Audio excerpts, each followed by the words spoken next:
Falando sério, tem como não se apaixonar por essas fofuras? Mesmo assim, muitos deles continuam sendo soltos nas ruas, jogados à própria sorte. A certeza de um futuro cruel é quebrado graças à ação de homens e mulheres que se dedicam a recolher e cuidar dos cães abandonados pela cidade ou maltratados pelos donos. Na estreia do programa Voluntários em Ação, mostramos um pouco do trabalho desenvolvido no Núcleo Bagiense de Proteção aos Animais.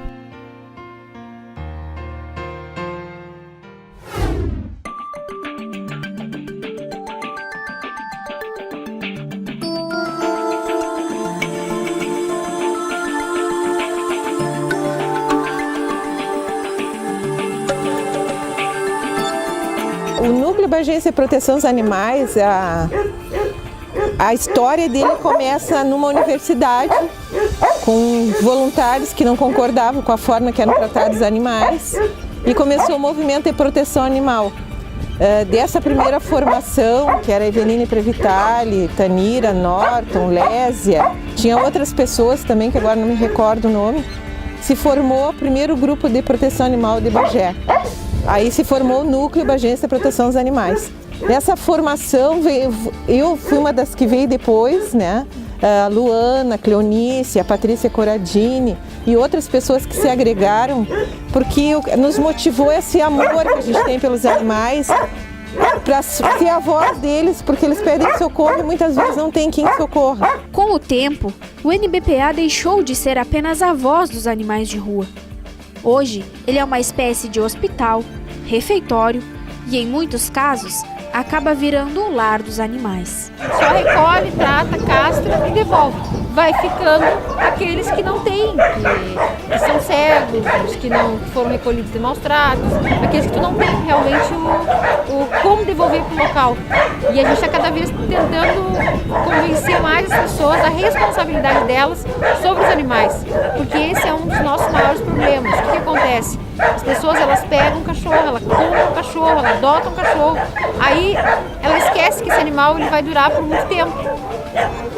Aí um belo dia ela se muda, ela se separa ou se casa e aquele animal é descartado como se fosse um lixo para a rua. Então, muitos dos animais que estão aqui, a história deles é essa. São animais que tiveram lar, são animais que foram adotados, que foram comprados, enfim, mas que por um determinado tempo foram companheiros. Aí o dia que precisaram, as pessoas só descartam como se fosse lixo. E aí a gente acaba tendo a gente acaba ficando com eles até encontrar um novo lar para eles. A atual estrutura do NBPA acolhe centenas de animais, principalmente cachorros, além de atender aproximadamente 180 internações por mês. A média é de 500 castrações mensais. Para manter a estrutura funcionando, os custos são altos. O gasto com salário dos funcionários e encargos legais gira em torno de R$35 mil mensais. Somente com ração, o custo fica em torno de R$14 mil, enquanto o montante investido em material de limpeza e medicamentos chega aos R$20 mil. Para manter essa estrutura em funcionamento, cerca de 30 pessoas trabalham para dar um pouco de qualidade de vida aos bichinhos. É o caso da Sherion Nogueira, de 16 anos, que é estagiária e voluntária. Há cerca de 4 meses, ela trabalha diariamente em contato direto com os animais do núcleo. Eu sempre gostei de animais, de cachorros, gatos, cavalos, sempre amei. E aí veio essa proposta de trabalhar com animais, castração, e aí eu me identifiquei. Hoje eu sou do pré-operatório, eu anestesio e mando para a sala de cirurgia. O projeto tomou forma a partir de 1999, quando os envolvidos na ação chegaram à conclusão que apenas amor e carinho não eram suficientes para dar conta da demanda de animais precisando de ajuda. Se hoje a estrutura realiza centenas de atendimentos, é porque lá no começo não faltou vontade aos voluntários, que faziam tudo literalmente na raça. Tudo em nome do amor e da vontade de ajudar e salvar a vida dos animais. A gente fazia de tudo que pudesse para ajudar os animais, só que como a gente não tinha recurso e a gente via que estava enxugando gelo sem castração, o projeto não funciona. Aí a gente simplesmente vai enxugar gelo. Então o que a gente começou? A fazer estudos, a Cleonice, as gurias viajaram para conhecer projetos. Foi na Argentina que se conheceu o projeto de castração pelo flanco. Então a gente foi amadurecendo esse projeto e se descobriu que realmente é a única forma de controle populacional através da castração. E assim a gente está tratando zoonoses também. O núcleo realiza cerca de 860 atendimentos a animais de famílias de baixa renda. Já aqui na chácara, há 230 cachorros à espera de um adotante. São animais que não teriam condição mais de voltar, de ficar na rua, e eles acabam vindo para cá. Então a gente até está com uma campanha de adoção de animais. São 200 focinhos para 200 corações. Aqui nós temos vários animais que são animais sem raça definida. Também temos muitos animais que são de raça. Atualmente o trabalho é coordenado por Patrícia Corradini, que gerencia desde a contratação de funcionários e o desenvolvimento de campanhas de arrecadação, até as atividades mais básicas, como a compra de ração e medicamentos. O diário aqui todo é feito por funcionários que trabalham aqui no centro de detenção, né? Tem o pessoal que faz a limpeza, tem o pessoal que dá comida. E eu, como presidente, eu sou voluntária. Então eu coordeno aqui voluntariamente. Então como eu trabalho em outra atividade, todo sábado de manhã eu venho para cá para ver como é que está a situação dos animais, o que está precisando, como é que está a função dos atendimentos, e alguns domingos também. E fora isso, durante a semana, eu que faço as compras, eu que faço toda a parte de compra da ração aqui pro centro, as medicações do projeto, a contratação, a função dos funcionários. Então, eu que gerencio, digamos assim. Tem um escritório de contabilidade que faz toda a parte da contabilidade, tem os funcionários que fazem todo o trabalho, mas eu que faço toda essa parte da gerência. E aqui no centro, especificamente, eu que determino as coisas. Eu venho aqui no sábado, determino o que tem que fazer, o que não tem que fazer. A gente vai vendo como é que tá. Eu faço tem uma veterinária que trabalha conosco aqui, então eu vou ver ela, a gente vai vendo o que tem que ajustar, o que não tem que ajustar. Então tudo isso eu faço de forma voluntária. Quem trabalha no núcleo reforça que, apesar do grande número de atendimentos, a estrutura não comporta abrigar todos os animais recolhidos. Assim, uma boa parte dos cães que recebem tratamento no NBPA acabam voltando para o seu lugar de origem. Alguns são de rua, que a população pede, foi atropelado, ou viu uma situação crítica de maus tratos, e a gente traz para fazer o tratamento, castração, mas a grande maioria, tendo condições, volta para a rua. A gente não tem como ficar com todos. Porque a despesa de ração é altíssima, a gente já está em torno de 14 mil, 14, 15 mil, dependendo da quantidade de animais internados. E essa ração é paga pela prefeitura. Então, para nós é muito difícil ficar com todos os animais, até porque a gente é contra canil. Por que a gente é contra canil? Porque a gente ainda tem uma cultura de descarte. Então, se as pessoas acharem que tem canil, elas vão se mudar, elas vão fazer alguma ação, vão se mudar de cidade e vão abandonar os animais. Todos os canis no Brasil estão fechando em função disso, da função da irresponsabilidade das pessoas de abandonar os animais. Eles entram aqui, eles recebem uma numeração. Essa numeração consta o local, da onde eles vieram, o porquê que eles estão aqui, todo o tratamento veterinário com medicação. Aí as veterinárias vão fazendo tratamento no decorrer de 7, 10 dias. Caso eles estejam bem, eles voltam para os locais de origem. Além de animais domésticos, ocasionalmente, o NBPA recebe animais silvestres, geralmente recolhidos em operações policiais. Gambá, tartaruga, porque a gente tem um trabalho com a brigada ambiental e muitas vezes eles não têm onde deixar temporariamente os bichinhos e acaba que a gente fica fazendo caso de passagem de animal silvestre também. O que acontece? Muitas vezes a gente teve um tamanduá e a gente tem uma parceria com uma instituição de Porto Alegre. A gente pede orientação, o que deve fazer. Muitas vezes a gente não consegue, vai para a internet, procura no tio Google ali, ele responde e a gente tenta salvar. Que atire a primeira pedra quem nunca viu um animalzinho na rua e quis levá-lo para casa. Aparentemente, é esse instinto de proteção que leva as pessoas a dedicarem-se muitas vezes de forma integral à causa animal. A minha mãe gostava de bicho, mas não deixava eu botar para dentro de casa.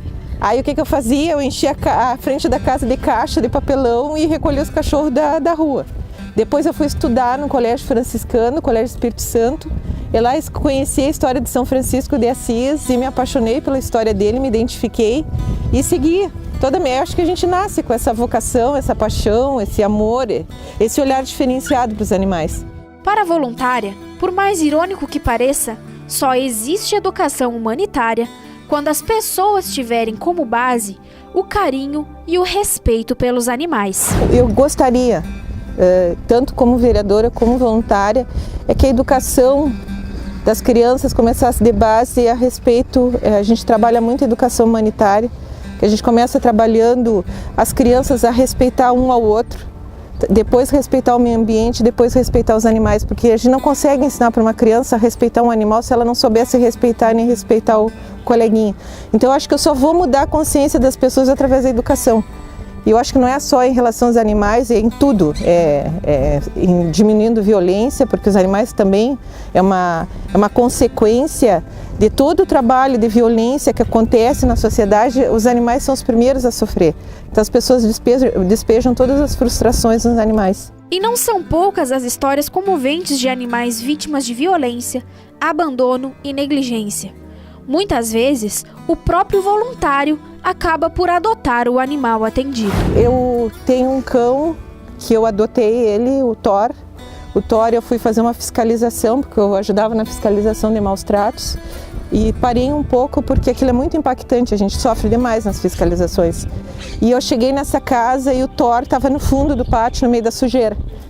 Quando eu fui sair, eu orientei a pessoa a limpar o local, botar numa casinha, colocar ele num lugar confortável, porque ele estava no meio do banhado. Ele se abraçou nas minhas pernas, como se estivesse dizendo: socorro, me tira daqui. E eu dei um prazo de 5 dias para a pessoa para que ela fizesse as alterações, e naqueles 5 dias eu sonhava com ele agarrado na minha perna. Quando eu cheguei, eu não esperei os 5 dias, eu fui no 4º dia. No 4º dia ela não tinha feito nada por ele e ele estava caído. Naqueles 4 dias ela penalizou ele pela minha fiscalização, não deu comida, ele estava em situação quase de morte. A veterinária na época disse assim: Beatriz, ele não tem o que fazer porque ele está com todo tipo de doença, ele está provavelmente com sinomose, parvo, e nós vamos ter que fazer algum procedimento porque vai contaminar os outros. Mas o olhar dele para mim, eu cheguei e disse assim: não, eu vou ficar com ele. Mas tu vai botar em risco os teus? Eu digo: vou botar em risco. Se vai morrer todo mundo abraçado, eu vou salvar ele. Hoje ele é um cachorro de quase 60 quilos, um crianção. Consegui salvar ele. Tem muitas histórias, não só dele.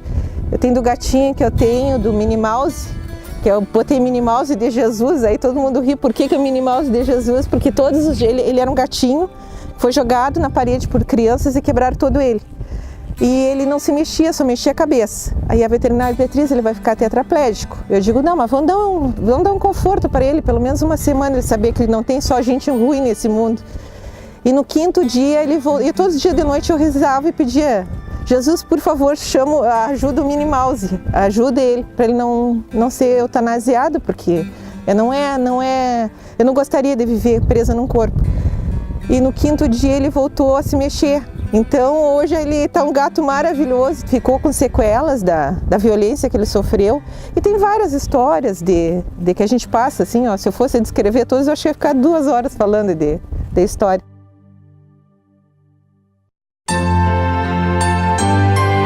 Perdão, compaixão, amor incondicional. Sentimentos humanos que, para quem é voluntário, são a grande recompensa do contato com os animais abandonados. Quem diria que o convívio com os animais poderiam nos tornar seres humanos melhores? Apesar deles sofrerem horrores, muitas vezes a gente pega animal quebrado, estuprado, um horror, e mesmo assim eles passam amor e compaixão pra gente, eles abanam a colinha com todo o sofrimento que eles têm. Então eu acho que essa relação que a gente se distanciou muito do homem, da natureza, e a gente se afastou de Deus através desse distanciamento, a gente, quando está perto deles, a gente sente essa aproximação com o divino, né? Independente de religião, a gente tem uma aproximação com Deus. Eu sinto porque eu estou perto de Deus quando eu estou com eles. que eu aprendi? Eu ser um ser humano melhor, dar mais valor para as coisas, essas coisas materiais a gente não leva nada, que isso é temporário, tudo que a gente passa é temporário e que a gente tem que curtir as coisas boas da vida, que é estar no meio da natureza, dos amigos. A gente vive uma sociedade tão ligada em ter, e os animais te transmitem outra coisa, a felicidade, amor, amizade. E é essa relação que eu acho que está faltando muito no mundo ainda. Eu acho que hoje, se eu não fizesse esse trabalho, eu não seria a Beatriz, não seria a minha pessoa. Então é a minha paixão, a minha vida. Então, para os voluntários, parece simples definir o sentimento que resulta do seu trabalho. Eu sinto gratidão.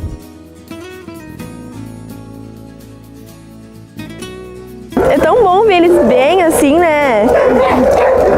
Bem melhor, porque eles chegam lá todos machucados e ficam assim bem melhores, é muito bom ver isso. Quem se interessou em ajudar pode entrar em contato com o Núcleo Bagiense de Proteção aos Animais através dos telefones 3241 0022 e 981 14 0998. O NBPA também aceita doações em dinheiro através de depósitos bancários. Quem quiser adotar um bichinho ou conhecer um pouco mais do trabalho realizado pelos voluntários, pode conferir fotos e vídeos na página do NBPA no Facebook.